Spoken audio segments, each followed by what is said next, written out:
Present tense के 4 भागों को बताया है, पास्ट टेंस के 4 भागों को पढ़ाया गया है। पास्ट टेंस का पहला था जो इंडिफिनिट था ना, वाज ईयर का प्रयोग था। उसके बाद आया इम्परफेक्ट कंटिन्यूअस पास्ट में, उसको बताया गया। परफेक्ट आया, परफेक्ट में क्या था, हैड था, हैड का प्रयोग था ना।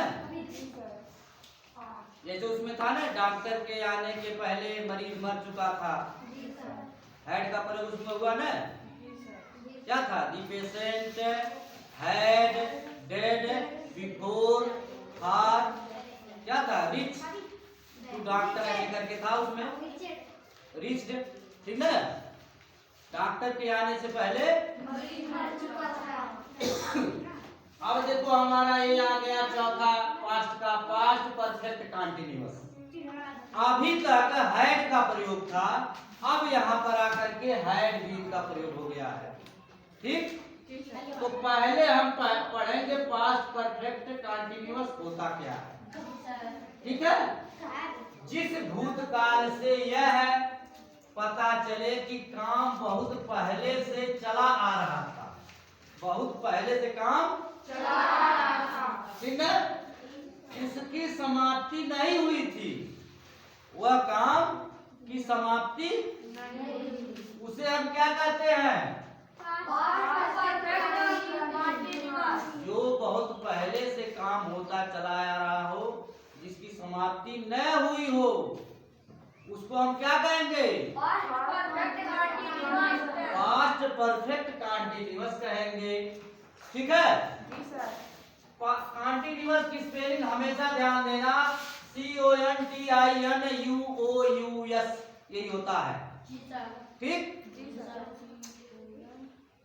अब ऐसे वाक्यों के अंत में रहा था, रही थी, रहे थे, इसका पहचान यही है। टेंस में जब पहचान जाए की जानकारी हो जाए कि कहाँ क्या हैड लगेगा कि हैड बीन लगेगा, तो उसकी पहचान हो जाती है, तो आसानी हो जाता है। ठीक है, देखो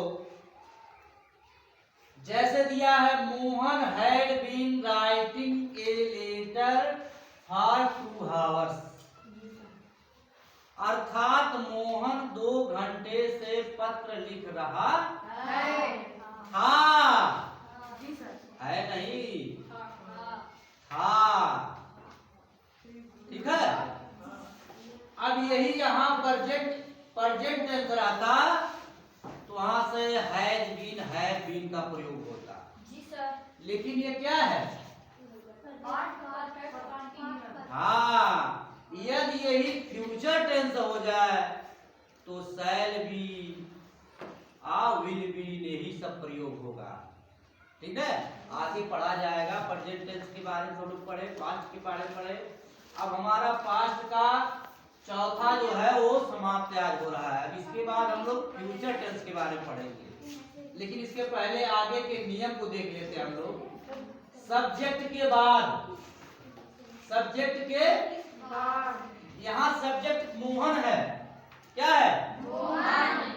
सब्जेक्ट यहाँ विषय वाला सब्जेक्ट नहीं है, यहाँ नाम है सब्जेक्ट। ठीक है, हैड बीन प्रयोग हो गया, लिख रहा है, अगर लिखा होता तो रोट हो जाता, WROT, रोट, लेकिन लिख रहा है, लिखा था रहता तो रोट हो जाता, लेकिन लिख रहा है, राइटिंग, ये माने एक, लेटर, हार का प्रयोग समय के लिए है, ठीक है, क्योंकि 2 घंटा निश्चित है। ठीक है, तो हावर्स का 2 का यहाँ 2 घंटे 2 हावर्स हो गया, समझ आ गया। अब हम देखो सब्जेक्ट के बाद हैड बीन का प्रयोग किया जाता है, जैसे कि यहाँ बता दिया गया है। ठीक, अब हमारा आता है मूल क्रिया। मूल क्रिया को अंग्रेजी में क्या कहते हैं, फिनिट वर्ब, फिनिटिव वर्ब में ING जोड़ देते हैं। क्या करते हैं, ING लगा दिया जाता है, जैसे ऊपर लगा हुआ है, यहाँ लगा नहीं लगा? अब देखो हम इसको बांट रहे हैं पर्सन में, first person, second person, third person. यहाँ सिंगुलर है, यहाँ प्लूरल है, ठीक। यहाँ आपका जो दे है वह प्लूरल बहुवचन है, वी बहुवचन है, इसलिए यहाँ लिखा गया है। यहाँ सिंगुलर आई एक वचन है, ठीक है, इसलिए यहाँ देखो पहले क्या दिया, I had been playing, I had been playing, मैं खेल रहा था, ये होगा ना। We had been playing, we माने हम खेल रहे। सेकंड में देखो यू हैड बीन प्लेइंग, यहाँ यू का प्रयोग हो गया है, सिंगुलर में आ गया है यहाँ, ठीक।